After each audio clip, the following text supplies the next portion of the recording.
Hello everyone, and welcome back to Silent Husband Club. We truly apologize for our long silence, but from now on we'll do our best to bring you a new story every single day. They say betrayal begins in whispers, in glances, in moments so small you almost convince yourself they're nothing. I thought my marriage was unshakable until another woman walked in, and my wife began slipping away. What followed wasn't just infidelity. It was a war inside my own home. Before we begin, please subscribe, leave a like, and share your thoughts in the comments. Your support helps us grow and ensures you won't miss the next story. For 8 years, I believed I had everything a man could want. A devoted wife, 2 wonderful sons, and a house filled with warmth, laughter, and the kind of chaos that makes life feel alive. My wife, Ava, wasn't just my partner, she was my anchor, the mother of my boys, the woman I thought I'd grow old beside. Looking back now, I realize how dangerous it is to believe your world is unshakable. Illusions have sharp edges, and mine began to crack the moment Sloane Mercer entered our lives.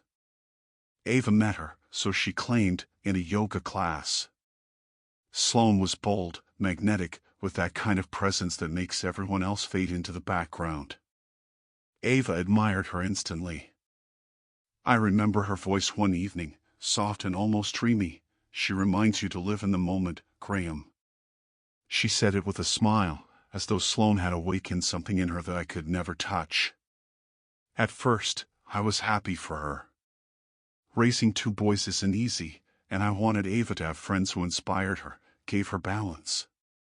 But days turned into weeks, weeks into months, and slowly, almost imperceptibly at first, I began to see the shifts. Dinner together became a rare occurrence. Evenings transformed into late-night outings. She started coming home cloaked in the scent of wine and a perfume I didn't recognize. "Don't wait up for me," she'd murmur, pressing a distracted kiss against my cheek before vanishing into the night. I told myself it was harmless. Everyone deserves their own time, right? That's what I kept repeating, as if by saying it enough, I could silence the unease in my chest. But unease has a way of multiplying, of creeping into the corners of your mind until you can't ignore it anymore. One evening, I was folding laundry when I lifted her favorite blouse to my face. The smell hit me instantly, strong, unmistakable. A man's cologne. And not mine. My chest tightened as I held the blouse up, waiting for her to walk in. When she did, I asked softly, "Did you spill something on this?" For a moment her expression froze, then shifted too quickly into a casual laugh. "Oh, that must be from Sloane's boyfriend. He hugged me the other day." The explanation came fast, too fast, but I nodded, pretending to accept it. I wanted to believe her. I wanted to believe the life I thought we had wasn't unraveling thread by thread in front of my eyes. But denial can't hold back the tide forever. Ava began carrying her phone everywhere, even into the bathroom. The late-night conversations we used to have about dreams, about the future, evaporated. And intimacy, that disappeared entirely. The bed became just another piece of furniture between us. One night, I woke to the faint glow of her phone. She was lying right beside me, typing furiously, her lips curved in a secret smile. I kept my eyes closed, forcing my breathing to remain steady, while inside me something cracked wide open. The soft rhythm of her fingers on the screen was louder than a thunderclap. I didn't know it yet, but the storm had only begun. The final crack came on a rainy Thursday evening. I was sitting at the kitchen table, scrolling absent-mindedly through my phone while the boys worked on their homework, when a message appeared from a number I hadn't expected, Victor Mercer, Sloane's husband. My stomach tightened before I even opened it. His words were short, but they carried a weight I couldn't ignore. "Hey Graham, can we talk? It's about Ava and Sloane." I called him immediately, my hands damp with sweat. His voice on the other end was tense, brittle with suspicion. "I don't mean to stir trouble," he began, but I think something's happening between them, or with them. Sloane's been acting secretive, distant, and I know she's been with Ava constantly. Have you noticed anything strange? My mouth went dry, and I asked him what exactly he was suggesting. That's when his voice lowered, as though admitting a sin. I followed her last week. She met Ava at a bar in downtown Boston, near Faneuil Hall. They weren't alone. 2 men were with them, and they didn't just drink, Graham. They left together. His words hit me like a freight train. My chest burned as if I'd swallowed fire, and for a moment I couldn't speak. Victor muttered an apology, then hung up, leaving me alone with the echo of his revelation. That night, when Ava came home soaked with rain, I was waiting in the living room. Where were you? The sharpness of my voice startled even me. She shrugged off her coat with practiced nonchalance. Out with Sloane. You know that. And who else was there? Her hands stilled. The jacket hung half off her shoulders as she turned to face me. What's that supposed to mean? You know exactly what it means. I spoke with Victor. For an instant, fear flashed in her eyes, but it hardened quickly into defiance. She dropped the coat onto the floor, her chin raised. Fine. You want the truth? I'm seeing someone. And no, I don't regret it. The words sliced through me. I stood there, staring at her, trying to reconcile the woman in front of me with the life I thought I knew. My voice cracked when I finally managed, so this is what you want? Her answer was cold, almost rehearsed. I wanted something you couldn't give me. Excitement. Freedom. And you know what? There's nothing you can do about it. The law is on my side. You file for divorce, I get the house, the kids, half of everything. So go ahead, Graham. To your worst. She turned and walked upstairs, leaving me alone in the dim light of the living room, her words echoing in my skull. There's nothing you can do. She thought she had already won. She thought I was broken. But she was wrong. Something inside me shifted that night. I wasn't the man she believed I was anymore. If she wanted freedom, I would give it to her. Just not the way she expected. In the days after Ava's confession, I played the role of the defeated husband to perfection. I kept my head down, my questions to myself, and allowed her to drift in and out of the house as though it no longer belonged to either of us. She would leave in the evening with the same careless smile, her perfume lingering in the air, and return in the early hours, disheveled and reeking of alcohol. At breakfast she barely acknowledged the boys, and I never challenged her. Let her believe she had won. Let her believe I was powerless. But while she flaunted her freedom, I was quietly laying the groundwork for something else, something final. Late at night, when she was asleep or pretending to be, I sat at my desk with the glow of my laptop casting long shadows against the wall. I searched places no husband should ever look, corners of the internet filled with strangers whispering about arrangements and exchanges.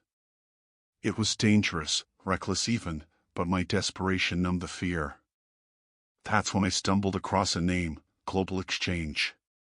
His message was simple, yet it tightened something deep in my chest. Seeking adventurous companion for cultural exchange. Generous compensation. Serious inquiries only. My finger hovered over the mouse. Was I really considering this? The idea was madness, the kind that gnaws at the last shreds of your conscience. And yet, the longer I stared, the more inevitable it felt. I clicked, and within minutes I was speaking to him. His tone was professional, almost sterile. He introduced himself as a businessman, Mr. Cato and George, and explained he was seeking someone independent, someone untethered, someone who could start anew in his household overseas. His offer was precise, $165,000 up front. Then came his question, "Do you have someone in mind?" For days I carried that question like a stone in my chest. Could I do this? Could I truly hand over the woman who had once been my everything? Each time doubt rose, Ava smothered it with her indifference. She came home later, colder, sometimes not at all. She laughed at private jokes on her phone while I sat in silence across the table. Even the children noticed her absence, her distance. She no longer pretended to care. And in that void, my resolve hardened. One morning she looked at me with a faint trace of amusement, as though testing just how much of me was left. "You've been quiet lately," she said, sipping her coffee without meeting my eyes. I forced a tired smile and whispered, "Just worn out." She shrugged. "You should get out more. Maybe it would do you good." The irony almost made me laugh. That night, I wrote to Cato again. "Yes," I told him. "I have someone." I crafted her portrait with careful words, adventurous, restless, eager for a new beginning. I sent photos, harmless ones she herself had shared publicly online. Within hours, his response came. "Perfect. Payment will be transferred in advance. No complications. Can you arrange the travel?" The plan formed quickly in my mind. I would present it as a chance to save what little we had left. A romantic trip, an attempt to start over. She always craved excitement, always longed for escape. She would never suspect. All I needed was the right moment to offer it. That evening, after the boys were asleep, I sat across from her at the dining table. My heart pounded as though I were the one hiding a secret. "Ava, I've been thinking," I said softly. "Maybe we need a fresh start. Somewhere far away. Just the two of us." She arched her brow, her suspicion flashing like a knife. "Why now?" I let my voice tremble, let the vulnerability slip through. "Because I don't want to lose you. You said you wanted freedom, excitement. Maybe we can find it together." She studied me, searching for the trap. Then, slowly, a smile curled across her lips. "Where did you have in mind?" I held her gaze, steady and calm. "Kenya. You've always wanted to see the wild, the safaris, the world beyond us." She hesitated, then nodded. "Fine. But don't think this means I forgive you for trying to control me." "I wouldn't dare," I whispered, though inside, triumph flared like fire. She had taken the bait. The weeks that followed were a blur of preparations. I booked flights, reserved lodges, and coordinated every detail with Cato. Ava, to my surprise, seemed genuinely excited, packing her suitcases with an energy I hadn't seen in years. She filled them with dresses, shoes, accessories, every piece of her wardrobe that screamed adventure and indulgence. As we drove to the airport, she leaned back in her seat with a satisfied smile. "This is going to be incredible," she said, her eyes gleaming with anticipation. I gripped the wheel tighter, forcing a nod.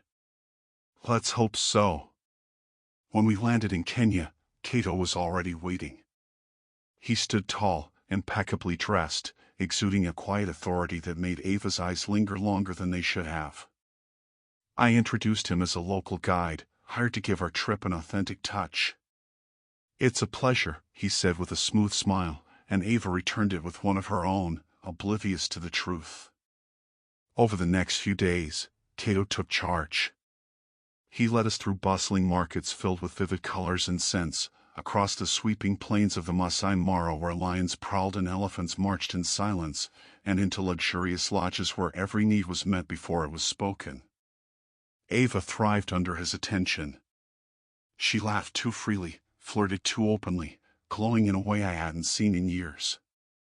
"Graham, maybe you should take notes," she teased one evening as Cato poured her wine with elegant ease. "This is how a woman likes to be treated." I forced a laugh, but inside, the clock was ticking. On the final evening, Cato and I met privately to finalize everything. He placed an envelope thick with bills on the table between us, his voice steady. As agreed, 165,000. Clean.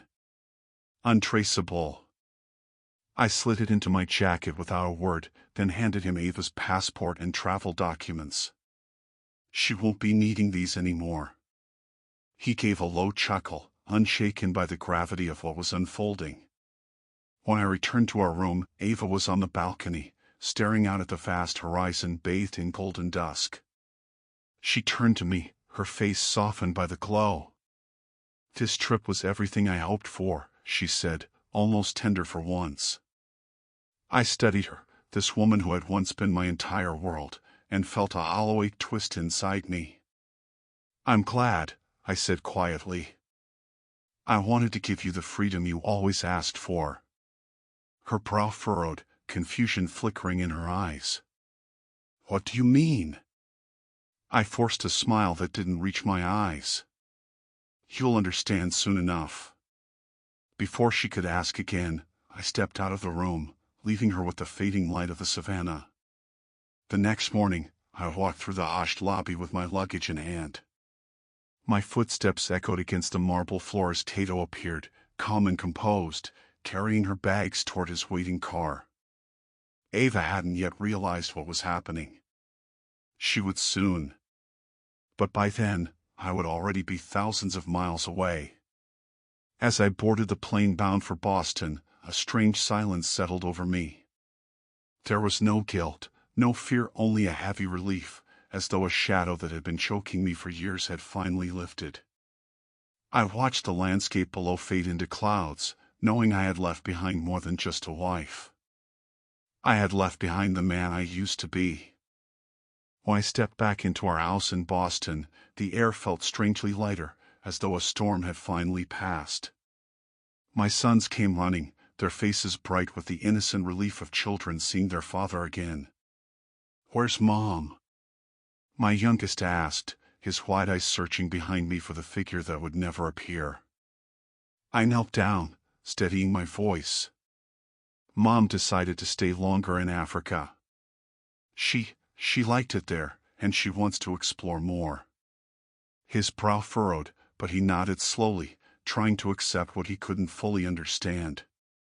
My eldest was quieter, studying me with a seriousness beyond his years. Later, when his brother wasn't listening, he whispered, "She's not coming back, is she?" I hesitated, then shook my head. His lips pressed into a firm line before he answered softly, "Maybe it's better this way." The first week without Ava was unsettling in its silence.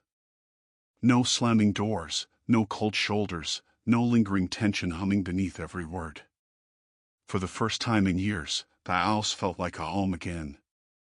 The boys, though affected in ways they didn't show, began adjusting quickly.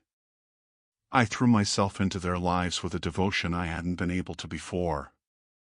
I cooked their breakfasts, helped with homework, and read to them at night until they fell asleep with their heads resting against my shoulder.